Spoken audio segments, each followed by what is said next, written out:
车夫！啊，小心！小心，妹妹！车夫！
怎么样？没事吧？没事，没受伤吧？没事。来，姐姐。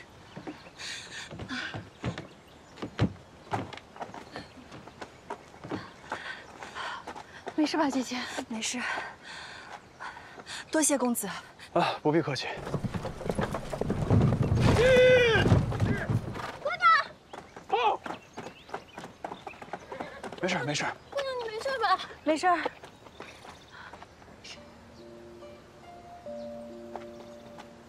一楼哥哥，是你啊？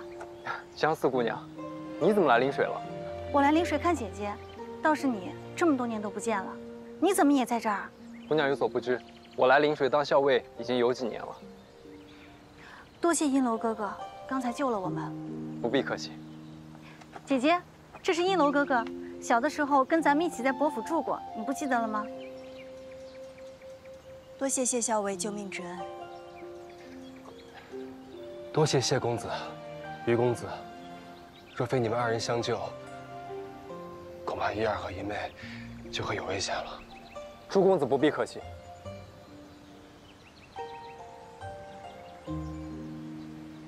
校尉的身手着实了得，在下钦佩。公子谬赞，方才是于公子力挽狂澜，不仅有身手，还有胆识，真是舍命相护车中人，谢某钦佩。咱俩就别再互相吹捧了，都不容易。子玉，既然人没事，就赶紧上车回府吧。谢公子的恩情，朱某铭记在心，改日定当登门道谢。谢某告辞。姐姐，那你跟姐夫回去吧，我跟阿蛮还有于公子一道。好，一会儿见。姐夫，照顾好姐姐。放心吧。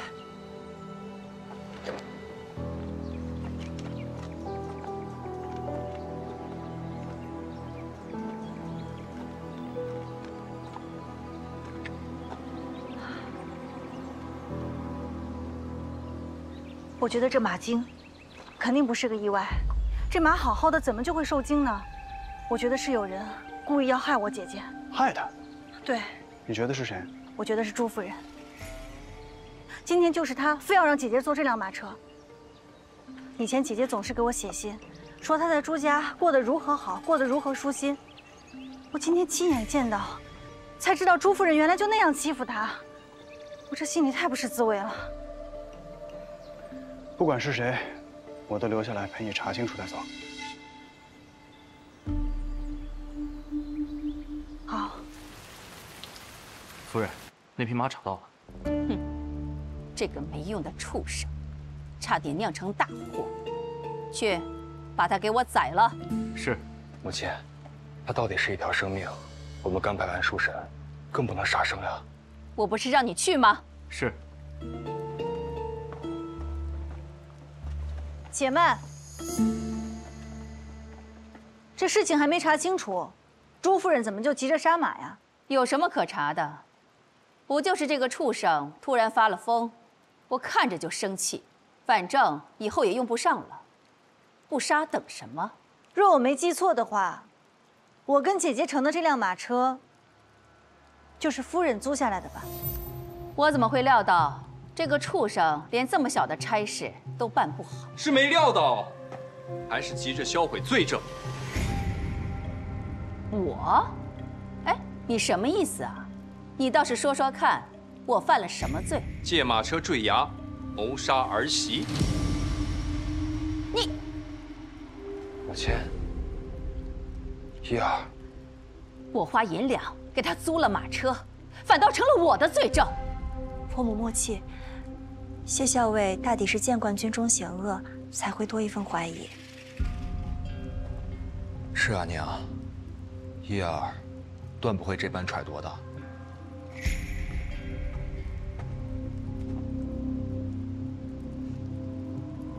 我说四姑娘，你什么意思啊？姨娘，你觉得我会害你吗？哼，好，我真是没想到，我在你的眼里，竟然是这样的狠毒。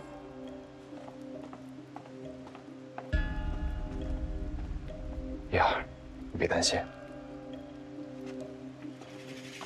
娘，江姑娘，我和于四卫龙蛋去查车夫。多谢校尉。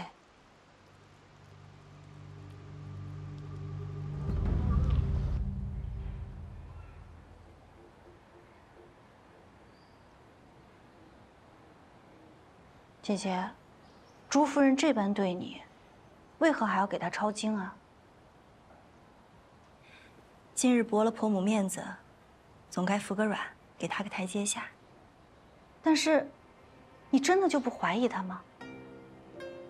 婆母虽看我不称心，但总不至于。今天这件事情关乎你的性命，不能含糊了。今天若没有两位大人相助，后果不堪设想。我这不是没事吗？应该就是个意外。你仔细想想，这马一受惊，车夫立刻就跳马，怕是早有预谋。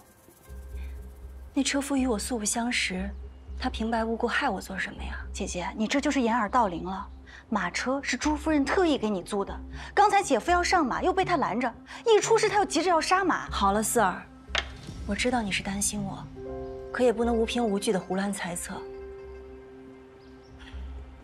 我不想为这些伤害家人感情。妹妹此番来临水，感觉像变了个人似的。从前，你都是最谨言慎行的，可如今，我是怕你行事太过张扬，会吃亏。哪里会吃亏啊？以前咱们在伯府都是忍气吞声的，但那二房是怎么待咱们的？现在我想明白了，咱们只有自己站出来，才不会被他们欺负了。妹妹这样也好，我就不用总担心你在伯府过得好不好，会不会被人欺负了。妹妹是真的长大了。姐姐，你先不要为我担心，你要好好想想今天发生的事情。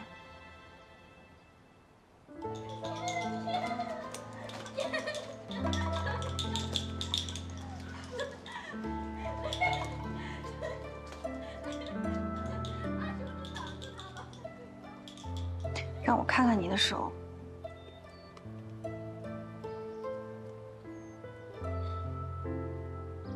不许再抄经了。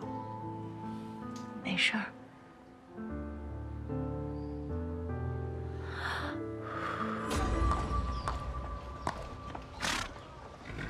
是要出发了吧？我跟姐姐今日要去祭祖，所以我来驾车。怎好让于四卫亲自驾车啊？无妨，闲着也是闲着。那多谢于四卫。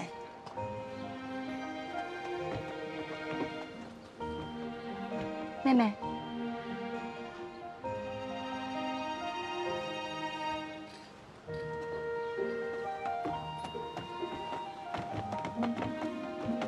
姨娘，夫君，你不是约了王举人他们去诗会吗？我思前想后，还是放心不下。你才出了事儿，我哪有心情去什么诗会啊？今日我亲自驾车。多谢夫君。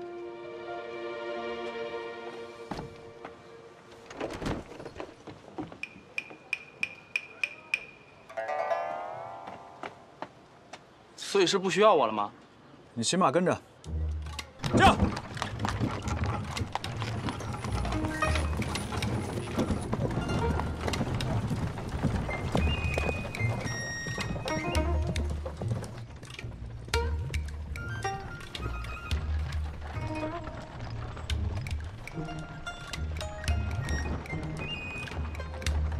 驾！驾！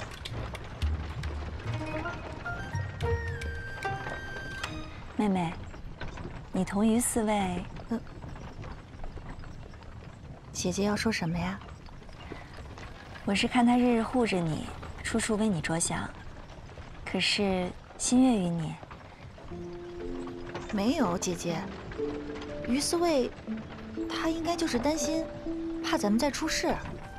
昨日之事，可见他是个好人。不过，若你们真互相有意，那也要遵从父母之命。 姐姐跟你讲，男女之情可一定要把握好分寸。嗯。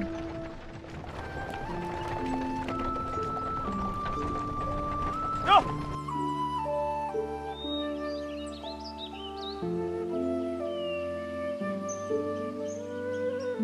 救命啊！站住！站住！站住！吁！ 站住！臭娘们儿，刚帮你埋了你那死鬼老爹，你就翻脸不认账啊！我求求你们放了我吧！臭丫头，说好的卖身葬父，我们兄弟3个花钱买了你，你就是我们的人，你得轮流给我们3个当媳妇儿。上！走，滚蛋！起来！大呀！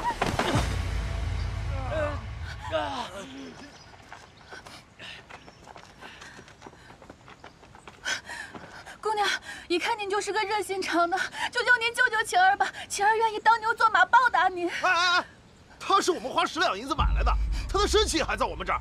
你们真是强抢民女！不，姑娘，我死也不要跟他们3个了，求求你行行好，帮帮我吧！你做主就好。既然如此，那等等，这位姑娘。 你之前是否承诺过要卖身葬父？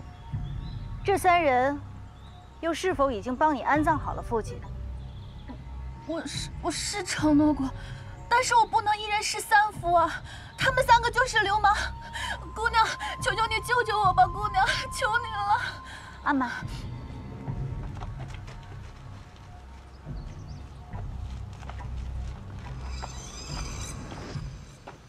这是20两银票。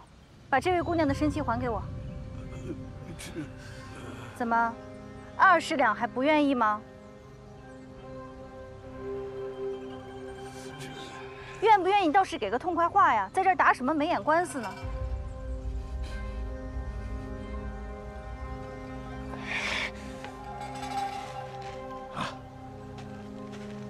走走走走走。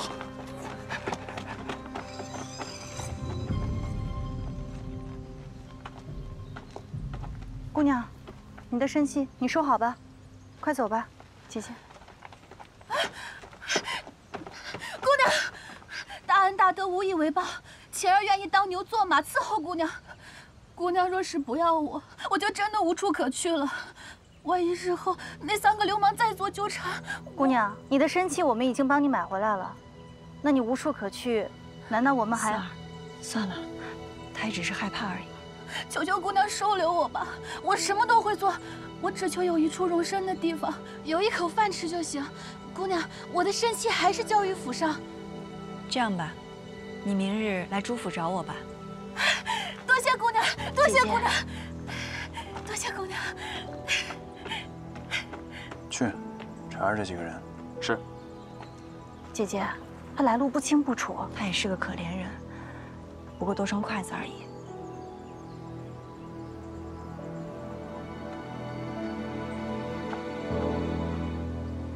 如此也好，你的耳根子跟心一样软，省得为难了。驾！驾！驾！思儿，你还在为我收留刚刚那个姑娘而生气啊？姐姐，这晴儿的来路绝对有问题。怎么有问题了？车夫的事情还没有查清楚，如今又跑出来一个晴儿，世上哪有那么多巧合啊？我不过是举手之劳，给他一条生路。咱们既然救了人，那便好人做到底吧。姐姐，那你怎么能确定这晴儿所言皆属实啊？可是，他也没有理由要来骗我呀。眼下很多事情我也无凭无据，说出来平白惹你心烦。那我就先不说了。但是姐姐，你得记着，咱们防人之心不可无啊。我知道。放心吧。先前我以为是朱夫人对姐姐不利，现在看来，这个晴儿也有些古怪。姐姐心软，那便由我来保护她。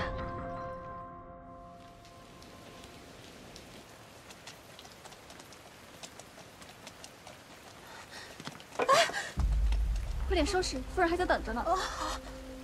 都查清楚了，这个晴儿确实有一老妇，7日前身亡，卖身葬父的事情邻里皆知。至于买她的那3个人是村里有名地痞，那日之后便失去了踪迹。不过邻里也说了，这些人经常10天半个月都不着家。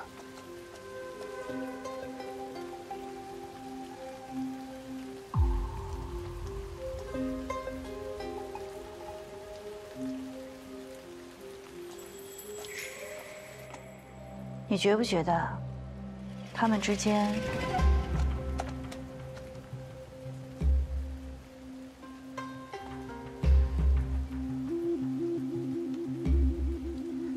以你姐姐的性子，多半都是会成全，将她接进府。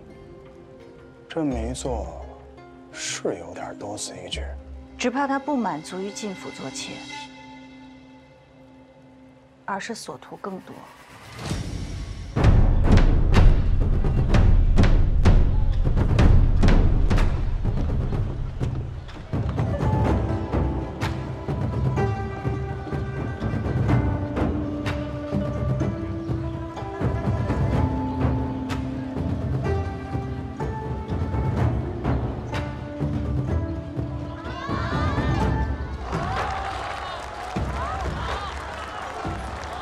舞姿曼妙，引人入胜。你瞧，领舞的那个就是彩云班的老板飞娘，现在只不过是预热，今夜的水上黄舞才是她的拿手好戏。听说这彩云班最是难请了，炙手可热的。姐姐真厉害。是啊，一般要至少提前半年来下帖子，都不一定能约上呢。我本也没抱希望，谁知这飞娘竟说与我投缘，愿意为我破例登台。这云水楼是最佳观赏之处，姐姐给你留了座位，你好不容易来一趟临水，定要好好观赏。姐姐，你不用特意照顾我，这些日子你为了这水季忙得脚不沾地的，太辛苦了。不过四儿，多亏你来了，帮了姐姐一把。这临水、靠水、吃水，水季节是整个临水最大的节日。希望今晚不要出什么岔子。少夫人，老夫人唤你呢，说有要事。好，我这就来。姐姐，我陪你一起去吧。不用了，这些日子你与我寸步不离，我知道你是担心我。不过你看，我这不是好好的吗？佛母虽然不好相处，不过这水季节毕竟由我操持，今日她是不会难为我的。那你要小心些。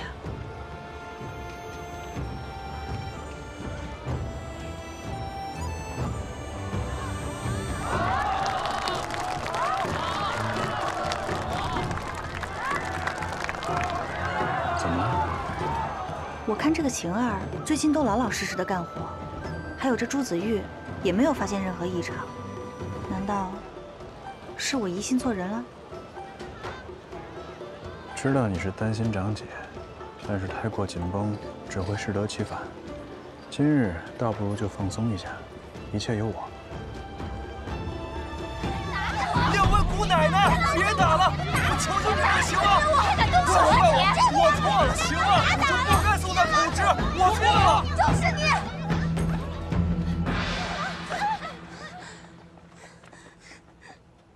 今天这么大的日子，你们2人又都是彩云班的台柱，为何要大打出手啊？这到底怎么回事啊？让各位见笑了。见笑！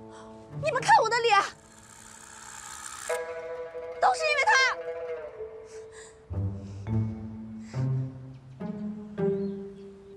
是山药引发的过敏。虽是用了药，可是要消肿，最快也要3个时辰。那怎么行？我还有不到1个时辰就要上台了。大夫，还有没有其他办法？实在别无他法，告辞了。这口汁里面为什么会有山药汁啊？那要问他。我都说了多少遍了，跟我没关系。我说怎么这般容易就给了我？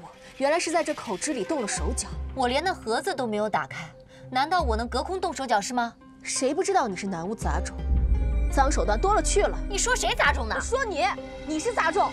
先别吵了，我看这盒子也没什么机关。孟先生，这口汁是从哪里买的？我就是在城西的那个胭脂铺子买的呀。买了以后就一直带在身上，没离开过吗？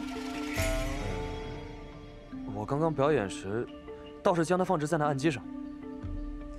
就是这个贱人，他不想让我上台唱这钗头凤，怕我压过他。这钗头凤难道是母亲？先别研究这口汁了，马上就要开场了。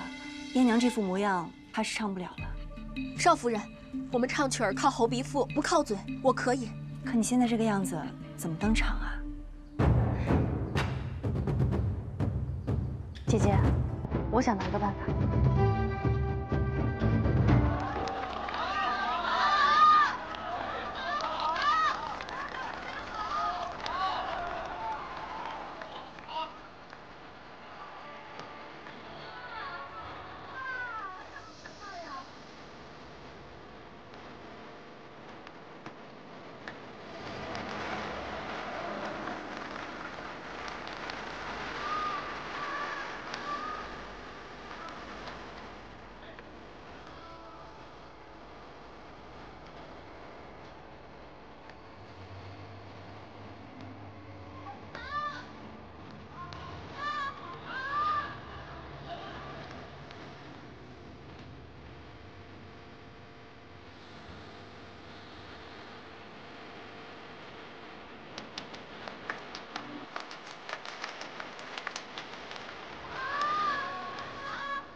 于公子，怎么在此处观戏啊？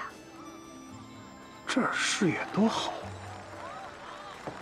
我看刚才船上那个新郎，样子跟你有点像，是吗？都是2个眼睛，1个鼻子，还戴着面具呢，差不多。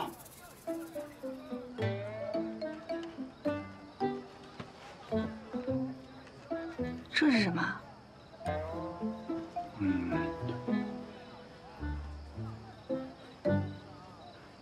还有，刚才回来，孟先生身体抱恙，然后他请我替他去把这一出给演了。你这怎么还把人家给揭穿了？哦，是这样吗？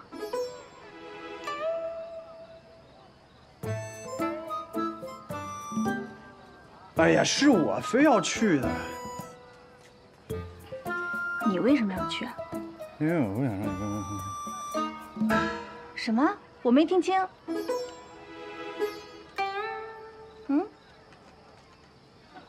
因为我就不想让你跟别人成亲，假的也不行。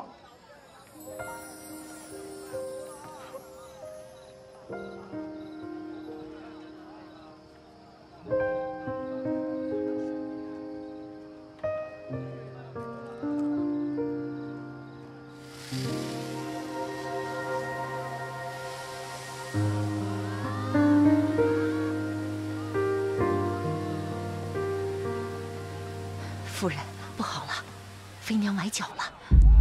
什么？费老板怎么样啊？这该如何是好？马上就要开演了。来，先坐下。今晚这第一紧要的事便是这水祭，而水祭最重要的祭舞却跳不成了，我们朱家的脸面全给丢尽了。你真是的，明明知道要登台，还如此的不小心。姨娘呢？她去哪儿了？回老夫人。 这云水楼里里外外都寻遍了，未曾见到少夫人身影。我看她是故意躲着我，要把这烂摊子甩给我来收拾。姐姐去哪儿了？她最在意这水祭，不可能无故离席的。到底发生了什么？在你们戏班中，可有谁能替你上台？皇舞难度非常，戏班里无人可替。奴婢幼时机缘巧合学过一些舞。 这几日，奴婢一直在云水楼伺候，见过费老板跳舞，可以一试。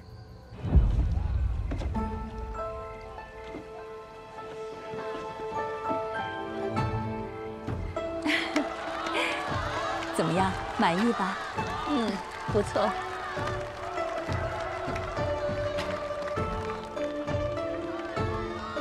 先是燕娘出事，后又是这飞老板崴脚，恰好他又会跳这黄舞。 我就不信全部都是意外。费老板刚刚说，山药汁会引发他的哮喘，一旦发作，气力全无。所以这个晴儿一开始的目标就是飞老板，而燕娘不过是误打误撞，再涂了这山药汁。真没想到，居然让他逮着机会了。先让你姐姐犯错，然后他来救场，正好在朱家人面前露脸。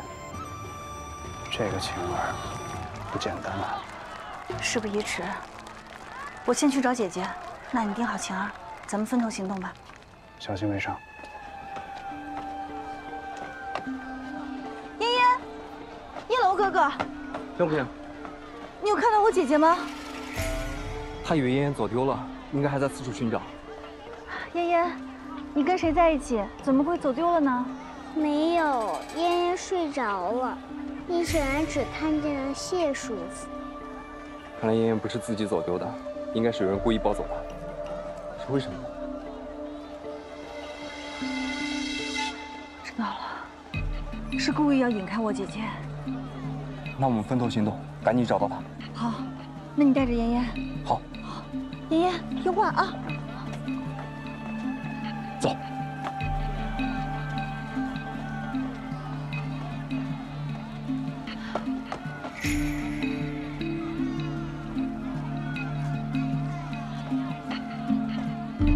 姐姐，姐姐，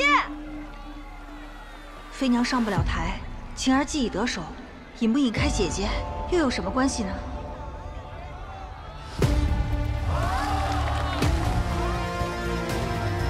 姐姐，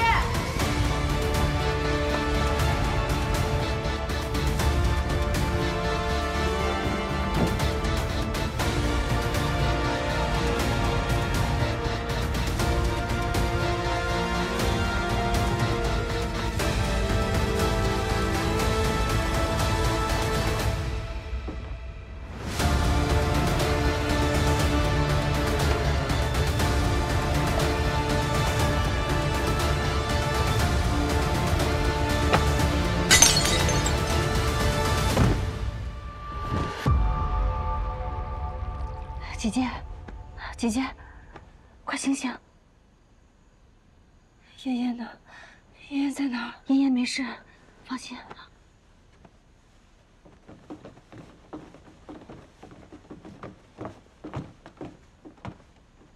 一儿，你这是怎么了？姐姐喘疾发作，我带她到这边来休息。什么喘疾？真是没用，早不犯晚不犯，偏偏选这个时候。我先赶紧找大夫过来瞧瞧。母亲先莫着急更衣，咱们先带一儿回府歇歇吧。怎么，她咳几声你就心疼了？你娘多大年纪了，穿着湿衣裳在这儿吹风，难道就不会生病吗？去，还不赶紧把我的衣衫取来！是。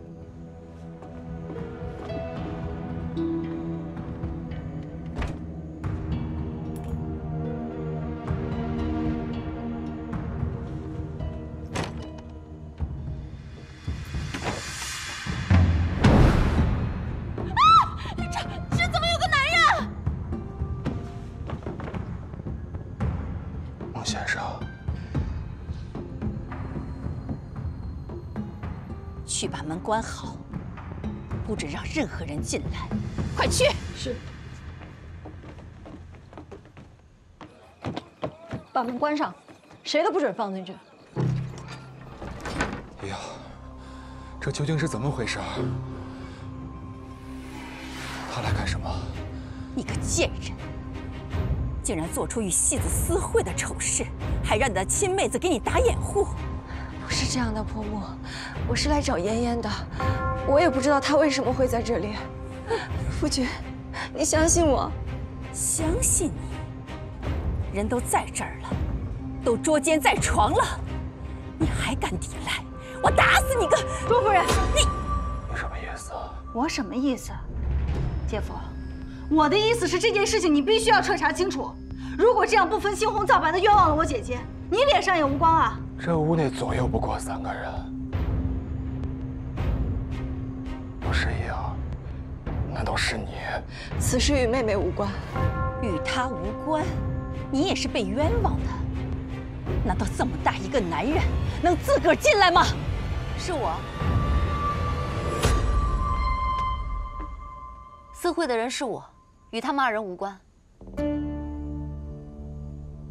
我与孟郎私会，不想被少夫人和四姑娘撞见，孟郎一时慌乱，下床时摔晕了过去。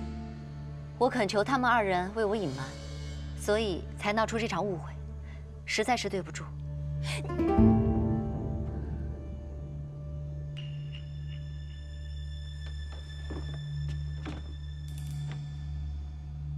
玉儿，是我一时心急，没弄清来龙去脉，就责怪于你。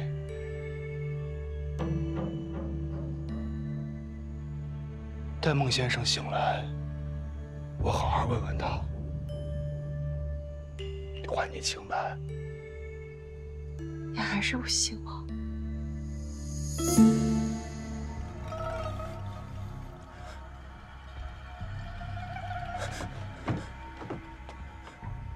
朱夫人，朱少爷，孟先生，你放心大胆地说，今日与你私会之人到底是谁？你若敢扯谎，我们朱家定让你吃不了兜着走。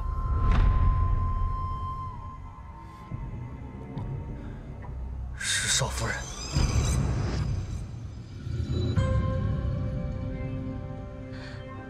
怎么会是我？我同你连话都没有说过。是少夫人派了丫鬟来知会我，说她对我爱慕已久，若我不来这上一见相会，定让彩云班在灵水待不下去。你胡说八道！我何时爱慕于你？你为何要栽赃陷害我啊？姐姐，我问你，你说我姐姐派丫鬟知会你是吧？那丫鬟是晴儿吗？姑娘既知道，为何还要问我？胡说八道！晴儿才来祝福几日，如果我姐姐要做这种隐秘的事情，肯定会拜自己的心腹去，又怎么会拜晴儿呢？是晴儿，是她陷害我，她利用妍妍将我引到此处。妍妍就在那边，在哪儿？跟我来。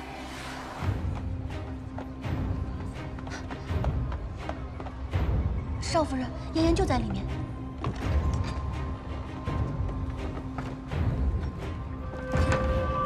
飞娘，你说是你与他来私会，他又说要与他私会的是江一，这到底是谁？来人，把晴儿带上来。一儿，你让我如何相信你啊？你我夫妻这么多年，我待你如何，全陵水的人都知道。如今你们都各执一词，只能等晴儿来，还你清白了，救出那害你的作恶之人。开门，进去吧。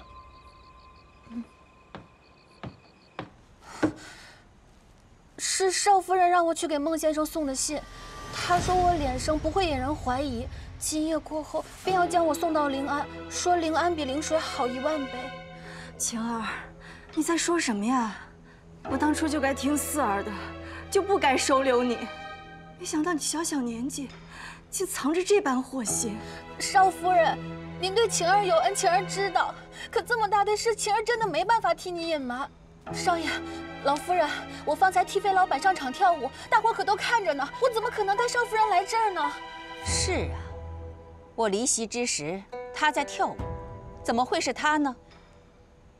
江一，你个不知廉耻的贱人，枉我还信你是个守规矩的，不可能做出此等丑事。我真是瞎了眼了。事到如今，你还有什么好说的？我们朱府的名节全让你给败坏了。婆母，婆母不是这样的，你要相信我，真的没有。啊！慢点儿，晴儿，我虽然不知道你是如何使的正言法，但你给我记着，你坏我姐姐名节，就是要毁她一生。我姐姐对你如何，你心里应该清楚。如果你还有半分良知，就把所有的真相都给我说出来。要是还敢信口雌黄，攀污于她，我就把你告到衙门去。陵水断不清楚，就把你告到临安城。什么？你姐姐都做出了此等丑事，你还要告到衙门？你是不是疯了？朱夫人，我姐姐刚才说了，她没有做过，她就是没有做过，明白吗？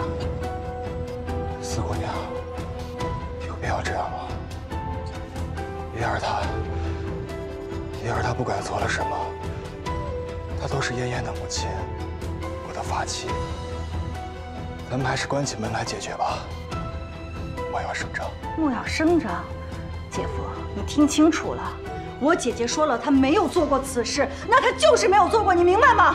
好，她说她没做过，是晴儿引她来的。可是晴儿在众目睽睽之下跳舞，难道她有分身之术吗？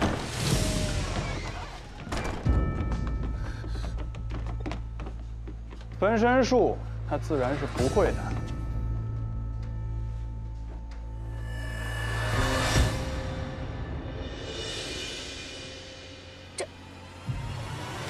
这怎么有2个晴儿？因为跳舞的人是她。现在我看明白了，这2人原来是孪生姐妹。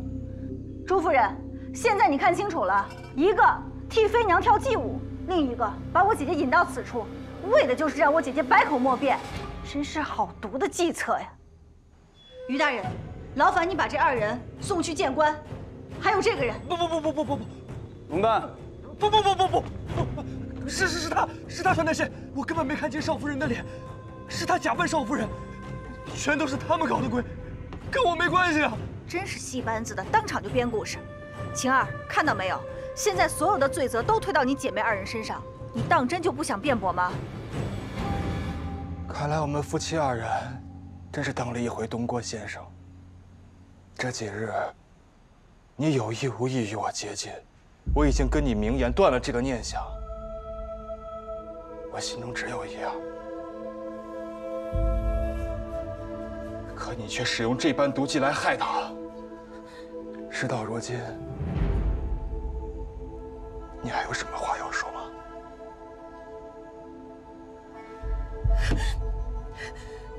是我痴心妄想，这毒计都是我想出来的，与其他人一概无关。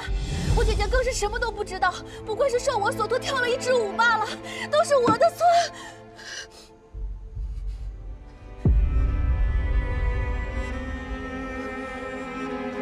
先是掺了山药汁的口汁，而后又是沾了猪油的舞鞋。我一细想，就知道是冲我来的。那最可疑的人就是孟楠。果然，我在他随身携带的多宝匣里发现了这张纸条。但这张纸条的内容不能佐证什么，所以刚刚我就没有拿出来。果然是有人在指使他。裴老板，我有一事不解。我听闻你一向很重声誉，可是刚才为了帮我姐姐，你居然假意承认跟那孟楠私会，这是为何？我是重声誉，但不只是我的，还有我彩云班的。孟楠是我彩云班的人，我若是放任他这等恶习，害你姐姐没了活路，那我彩云班也将沦为笑柄，以后再难登台。费老板大意。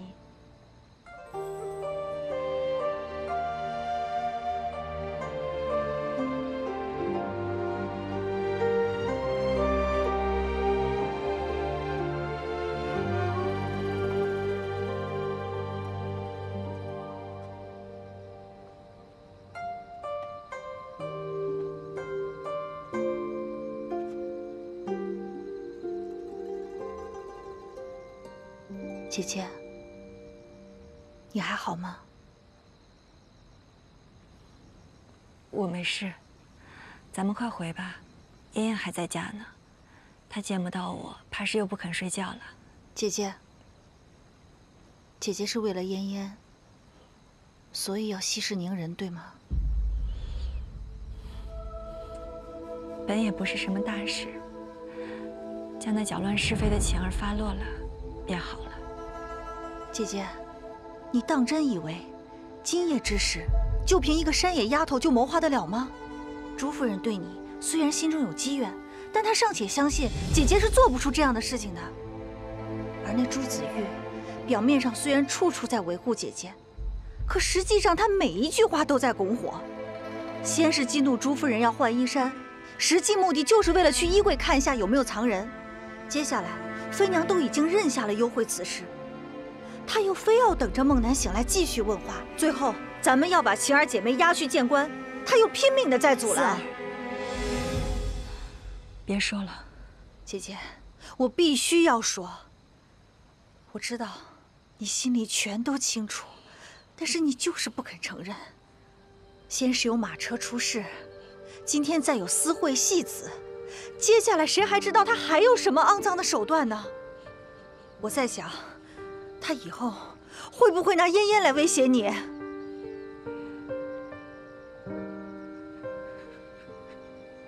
我与他同床共枕7载，他怎么就一点夫妻情分都不讲呢？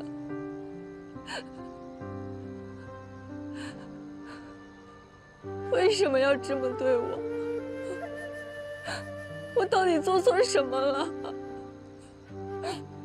姐姐，这怎么能是你的错呢？恶人作恶，错是在他们。你莫要从自己身上找问题。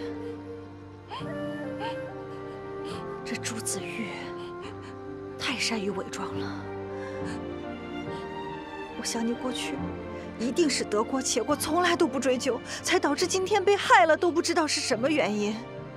所以今夜这件事情，咱们一定要一查到底，要让你清楚，究竟嫁的是个什么样的人。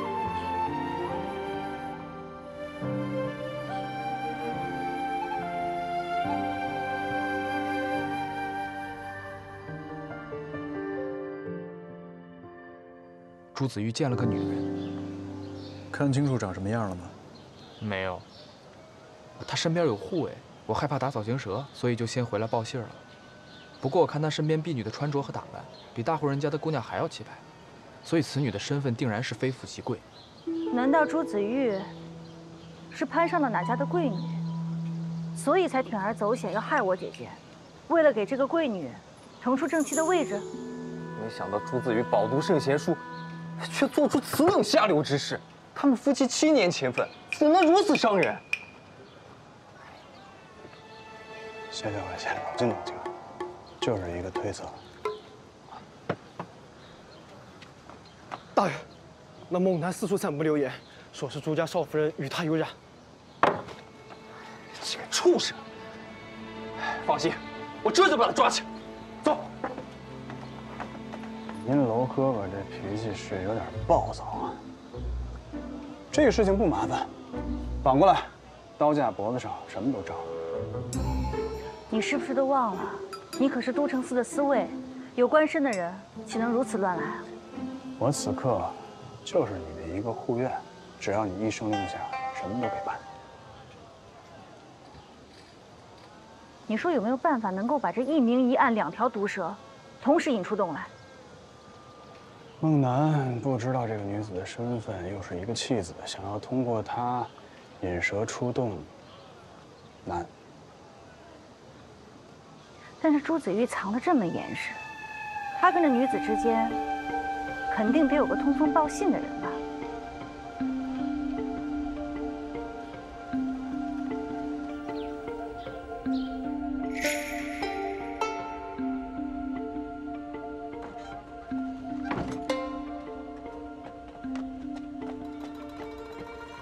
来，晴儿，坐。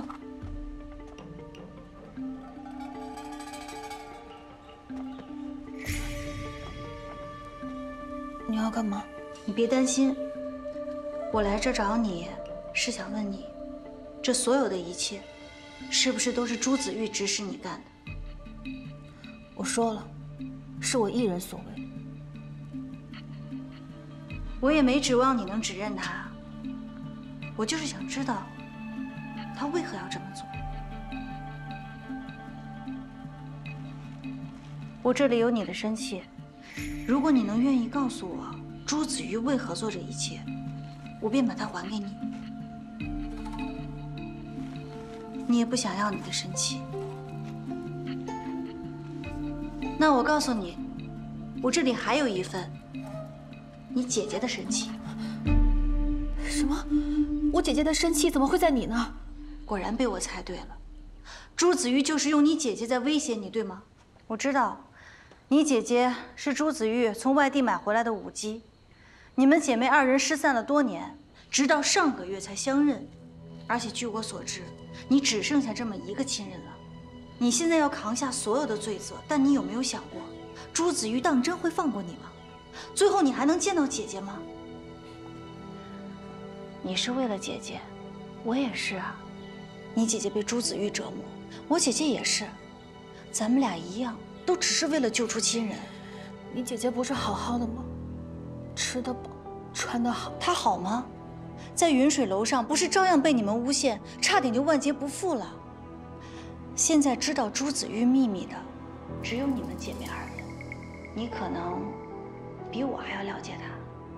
那你想想，她为了自保，是会让你活，还是会让你姐姐活？我姐姐是她的正妻，在她的眼中仍然是命如草芥。那你呢？你在她眼中又算得了什么？你们姐妹2人好不容易相见了，遭了这么多罪，终于才走到了今天。难道付出这一切，就只为了要死在这儿？晴儿，别的我不图，我只希望你能好好想想我说的这番话，啊？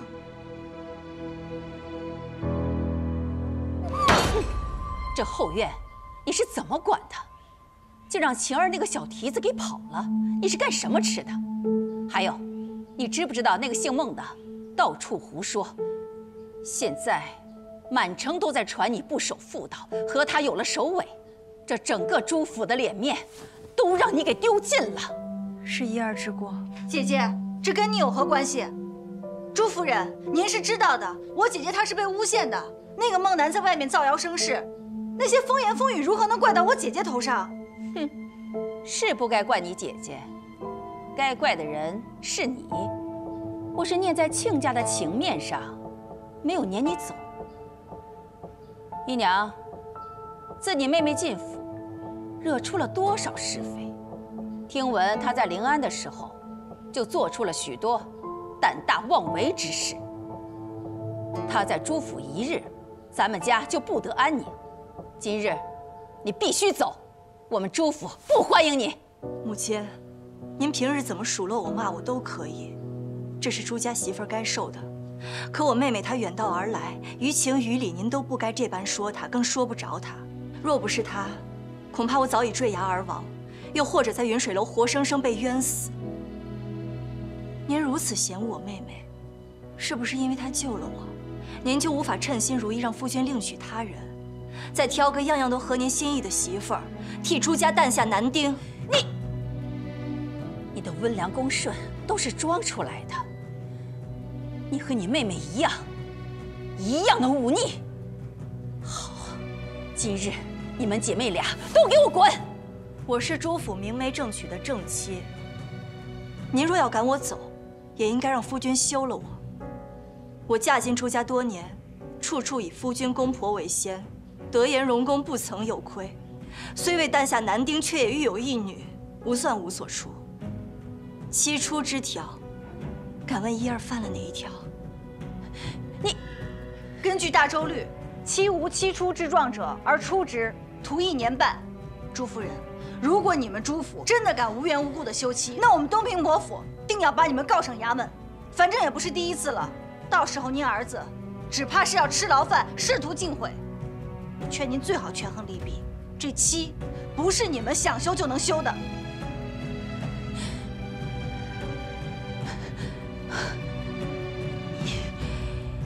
你们俩给我滚！滚！姐姐，咱们走。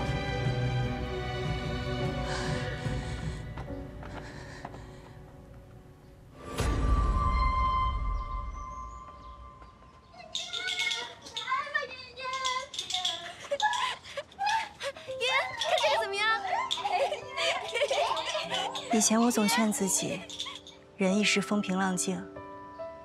可如今才发现，不忍，竟也是如此畅快。姐姐，谢谢你。傻丫头，再能忍耐的人，也是有底线的。我的底线就是你。还有妍妍。母亲，母亲，我在这儿呢，你快来跟我玩。来了，我们接着玩吧。来，妍妍，来，妍妍。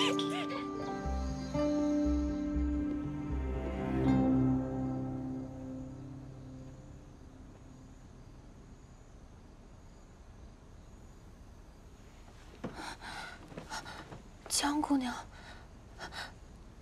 江姑娘，是你们救了我。果真让姑娘给说中了，朱子玉根本就没打算信守承诺，用不上，就要杀了我。公子和姑娘的救命之恩，晴儿定当报答。你不用跟我们客气。哎，你还是让他客气客气。我们有个忙需要你帮一下。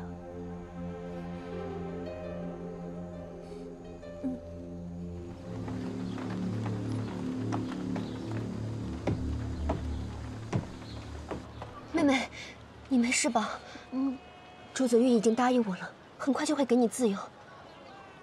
可你怎么会与江姑娘在一起呢？还我自由！在朱子玉眼里，我早就已经是一具冰冷的尸体，当然自由。你什么意思啊？朱子玉怕我背叛他，想要杀我灭口。幸好江姑娘和于公子不计前嫌救了我，否则你我二人早已生死相隔。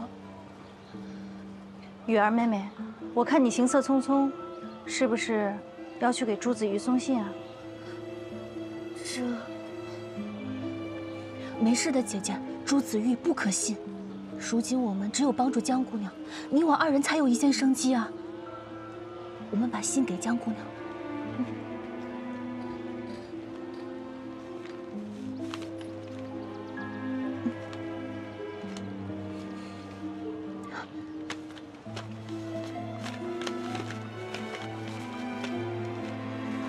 计划有变，静候佳音。等等，雨儿放心，我有办法，能放你们姐妹自由。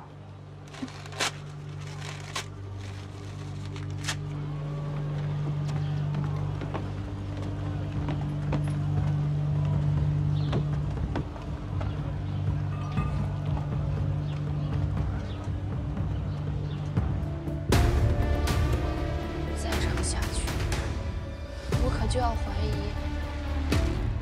你对我的真心究竟有几分了？之前，崔明月为了害姐姐，派人监视朱家，但并未和朱子玉联手。没想到，因果变数之下，他俩居然一起合谋，要置我姐姐于死地。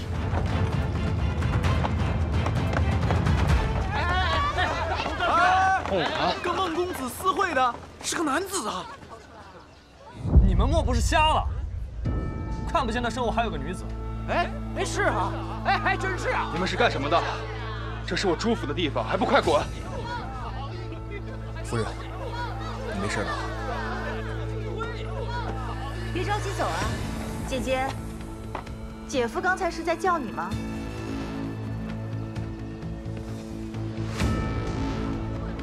呀，你背着我姐姐私养外室，如今叫人撞破了。 还要把我姐姐拿出来做幌子是吗？原来夫君另有所爱啊！就是因为他，所以你才不择手段来害我是吗？呀，这都是误会，莫要听你妹妹挑唆。事到如今，你还敢说是我挑唆？这小巷密室孤男寡女能有什么误会？你倒是解释解释，让大伙儿都出来评评理啊！这位姑娘。 你打算躲到几时啊？有胆子和有妇之夫私会，却没胆子承认是吗？大家都来看看，瞧瞧这到底是谁家的姑娘！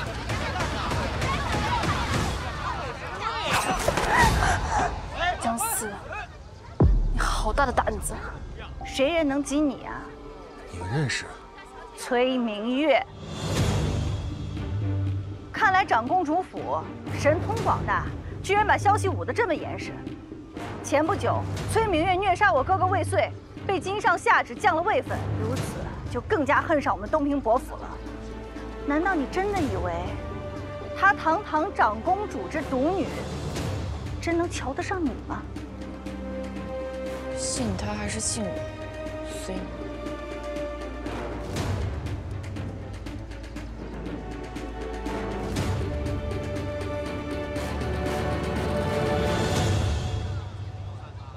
放手！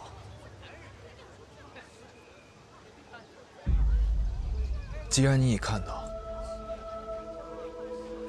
我与明月情投意合，我们好聚好散吧。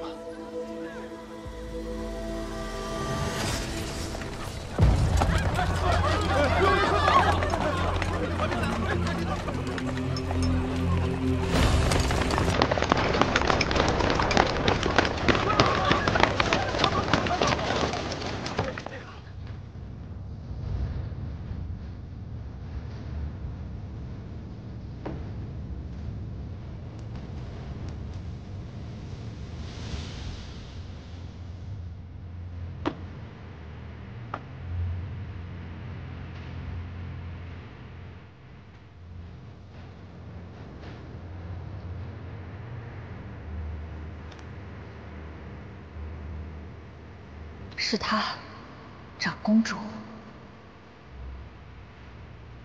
母亲，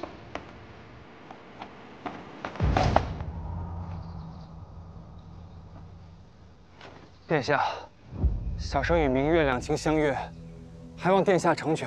母亲，我是被朱子玉哄骗的。我初到临水，他对我甜言蜜语、死缠烂打。母亲，请你相信我。朱子玉，你好自为之。你若还敢纠缠，本宫就要了你的命。长公主殿下，你如此包庇明月县主，这是在助纣为虐，放肆！明月县主罔顾他人性命，视他人为蝼蚁，早晚会酿成大错，会覆水难收的。你是在教本宫如何管教女儿吗？长兴侯独子犯下错，经上是如何处置的，长公主应该最是清楚。姜思，你大胆！明月县主说是朱子玉甜言蜜语蒙骗了你，但我看这恐怕就是你处心积虑设的连环套，为了让我姐姐跳进火坑，以解你降位之恨吧。你倒是伶牙俐齿，只不过本宫最讨厌受人威胁。住手！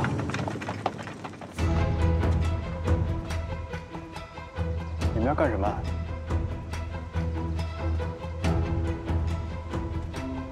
你就是于琦，都城司的手都伸到临安城外来了。不及长公主，不管城内还是城外，都可以只手遮天，翻云覆雨。于琦，你竟敢如此妄议长公主殿下？不敢，不能像县主那样目无王法。本宫提醒尔等，清水河一案，京上已有定夺，明月只是受害者。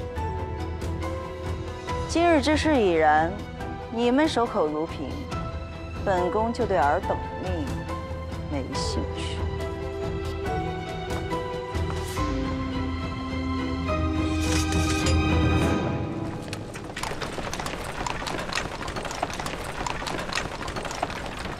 既然躲不掉，那就做好准备迎敌。依儿，是我鬼迷心窍，你原谅我好不好？如你所愿，我们和离。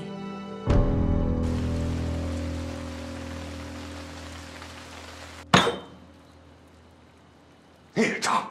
来人，听家法，今天一定要打死这个不孝子，以正我朱家门风。夫君，你少插嘴，全是你管的。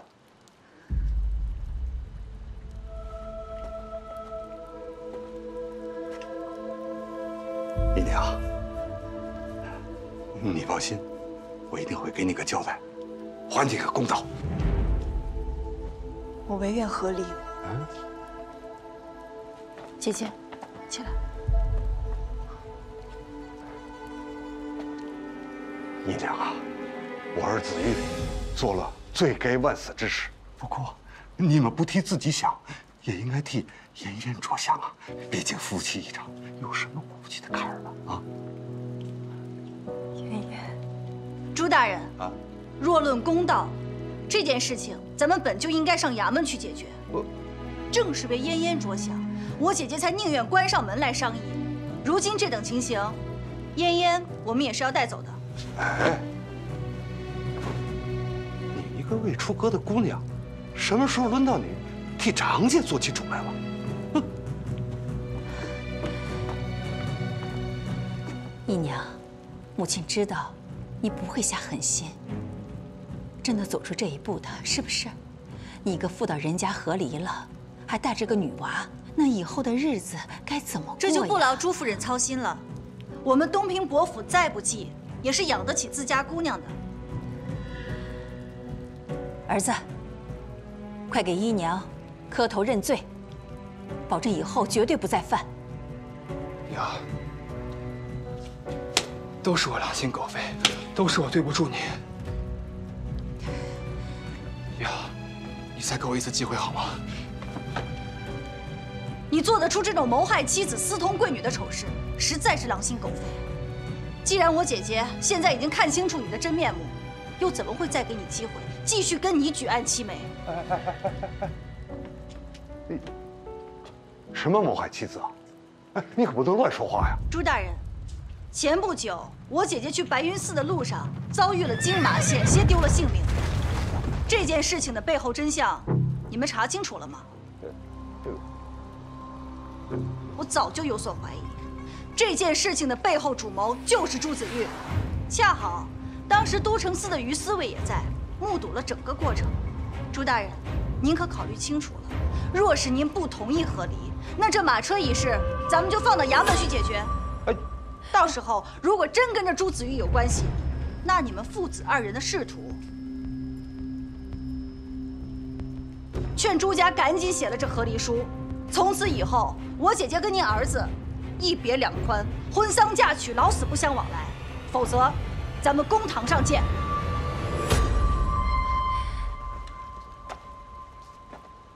他要和离，那和离便是。母亲不是一直想休了他吗？今日正好，还有妍妍，她不过是一个女娃，早晚都是别人家的。他们要别让他们带走好了，总不能真的闹到公堂之上，毁了你儿子吧？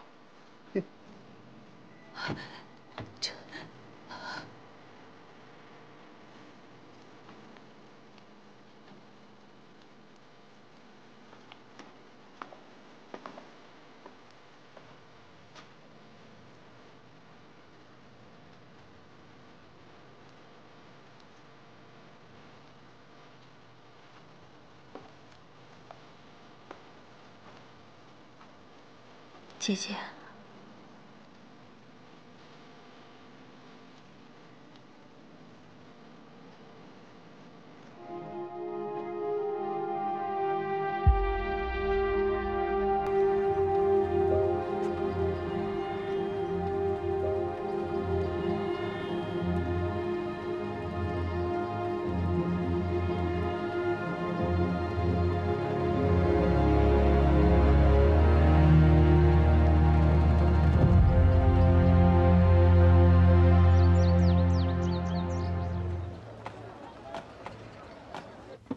姨母，你觉得这两个哪个好看呢？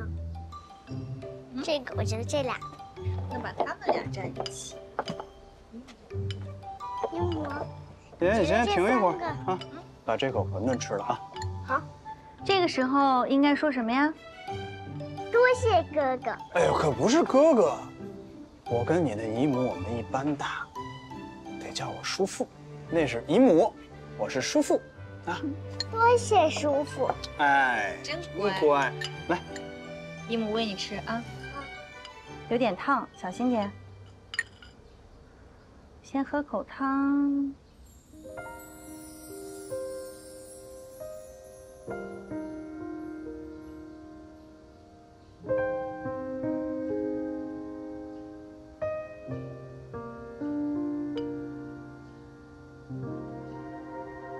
叔父只顾着看姨母，顾不上看馄饨。叔父没来好了，得及。妍妍，于四卫，啊，这几日多谢有您相助。这千万别客气。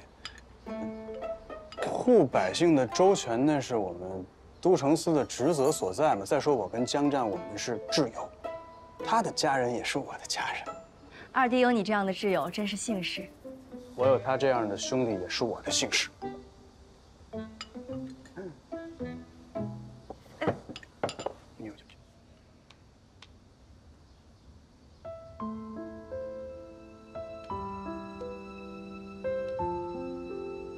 没事没事，没红。我再给你吹吹。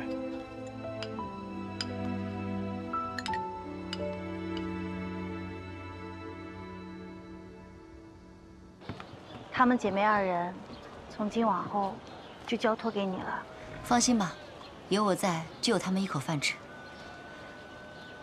四姑娘，其实我一直想把这幅画送给你。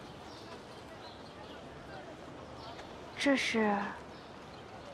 既然你问了，那我便如实相告吧。之前我救你姐姐，一是为道义，二是为报恩。报恩？救命之恩。你们的母亲苏柯，曾经对我有救命之恩。我母亲？我父母早逝，他们在去世之前，将我托付给了彩云班。那时候我刚过及笄之年。他们欺负我年纪小，有孤身一人，我反抗不了，又不甘软着性子任由他们欺负，便一气之下逃出了彩云班。可没想到在半路上遇到了人牙子，险些被打死。幸亏遇到了苏柯姐姐救了我。快救救我！你往哪跑！快救救我！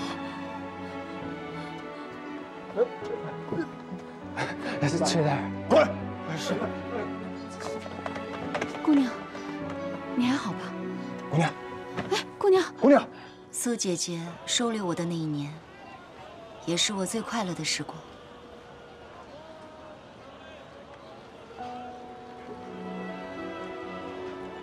谢谢你，费老板，肯跟我说这么多。我刚一出生，母亲就走了，我跟她都未曾谋过面。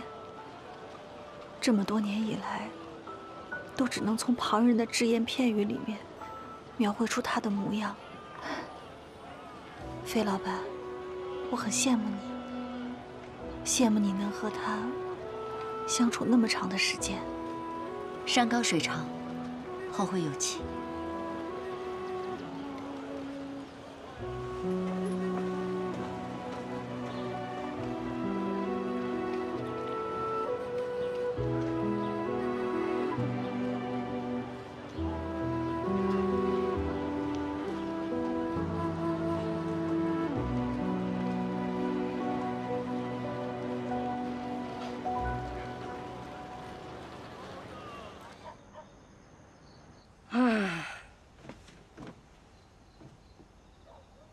见过祖母，妍妍，快给外曾祖母磕头。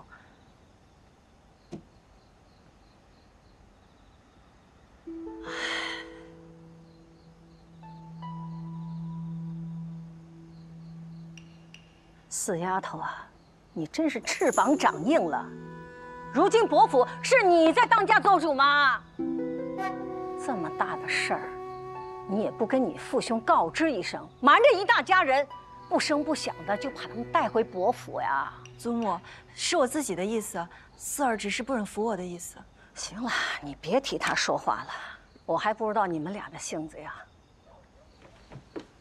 母亲，这事急从权，一儿受了那么大的委屈，四儿将一儿救出那狼窝虎穴，才是最重要的事情。没来得及告诉您和我，情有可原。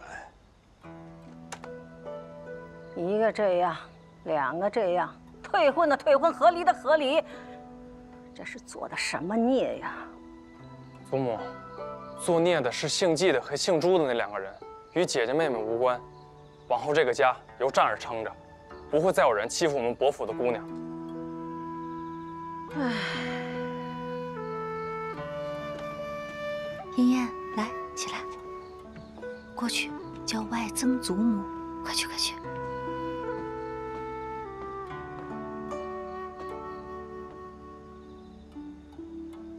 外曾祖母，这外曾祖母拉拉手吧。姐姐，快起来。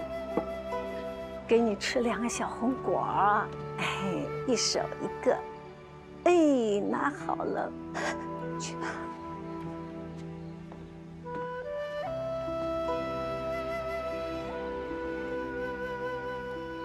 儿孙自有儿孙福呀。以后你们的事，我也不管喽。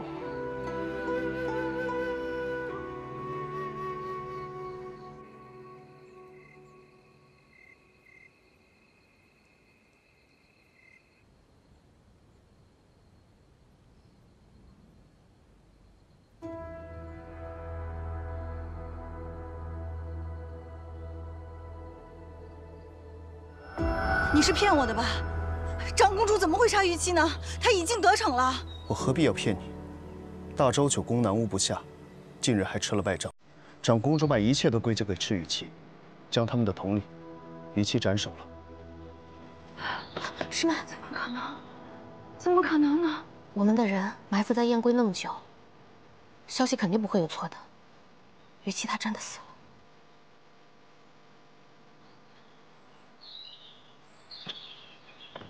师父，长公主母女杀我全家，弑我夫君，我要跟你们一起攻入长乐宫，杀了他们，给我的家人还有夫君报仇。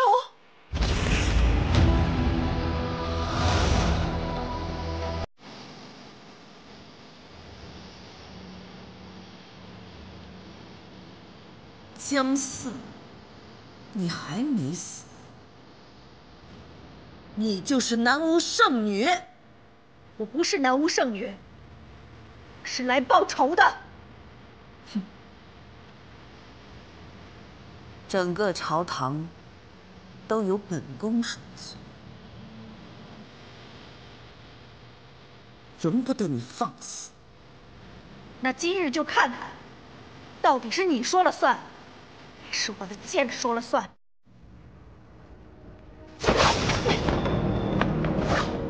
这一剑是为我的家人，你跟你的女儿崔明月滥杀无辜，我的父亲、哥哥姐姐都因你们受尽折磨而死，今日我就要替他们报仇。这一剑是为了我的夫君于琦。你为什么也要杀了他？你以为他只是你认识的于琦吗？就算我死了，你的人生也无法改变。闭嘴！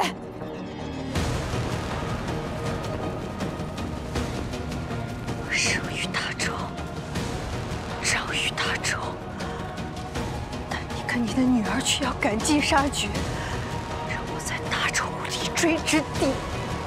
这一剑为我自己。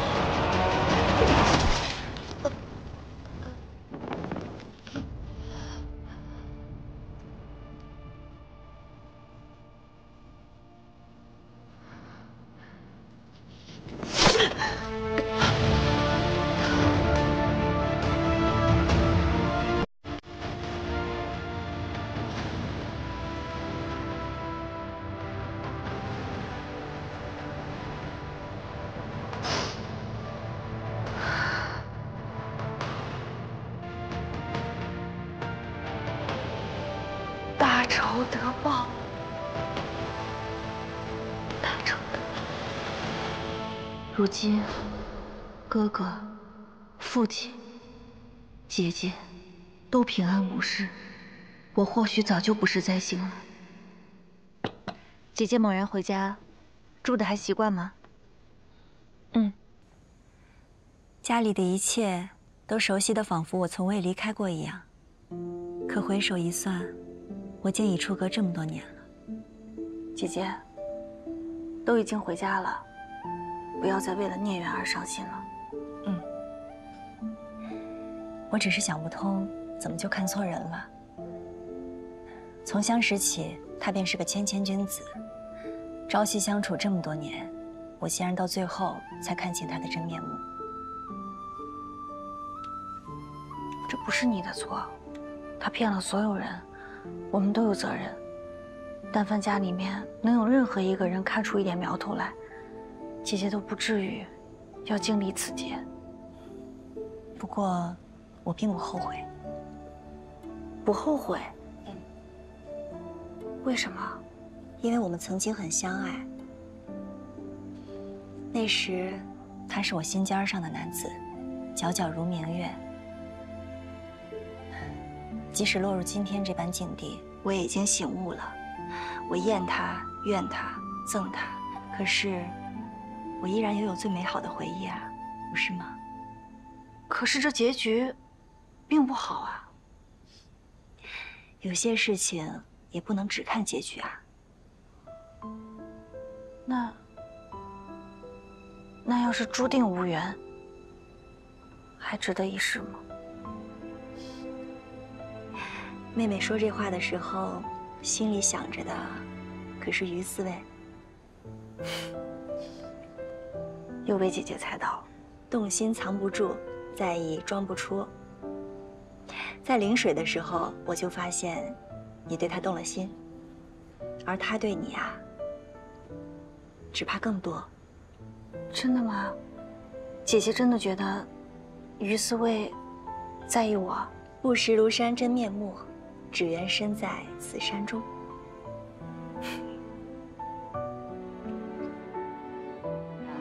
来来来，咱们一起庆祝吾儿当上了金吾卫啊！不值一提，不值一提。我就以茶代酒。好了，好，恭喜二弟！恭喜恭喜！恭喜江兄！好。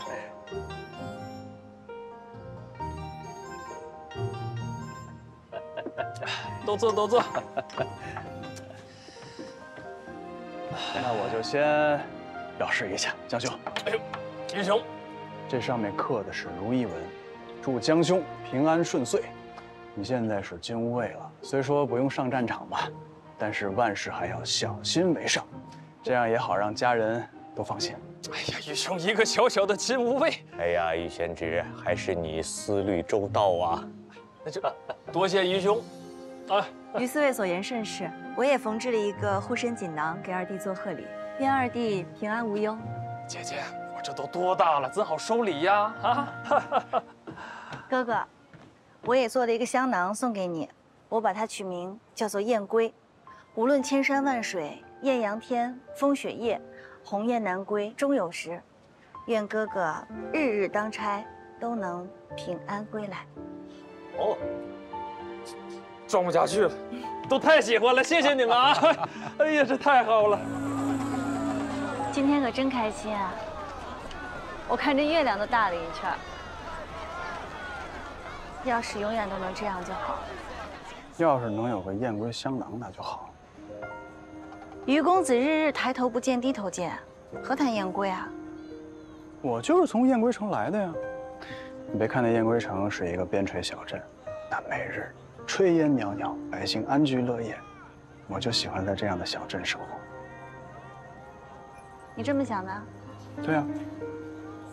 我也想过，如果有一天我不想在这临安城待了，就去一个山清水秀的地方，找一个有良田半亩、小院一间的地方，在那儿住下来，过着简单又自由的生活。到时候我要带着爹爹、姐姐、哥哥，带上楚楚、阿蛮、龙蛋也带上，还有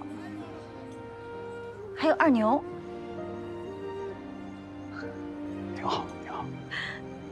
还有你，那你愿不愿意？我太愿意了。那这是我们之间的约定吗？嗯，当然。行，那我记下。那你会不会骗我？绝无可能。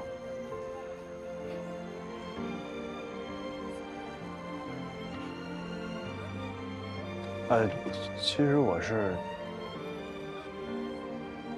你是什么？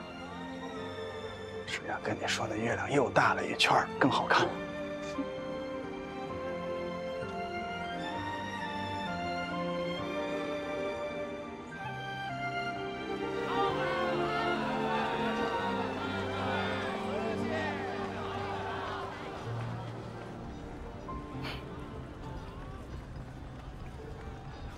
姑娘今天这么开心啊，怕不是因为于思卫？也不全是。我一想到现在家人相聚，身有归处，是多难得、多幸福的事情。阿蛮，我多想日子可以像现在这样，一直这么过下去。该有多好！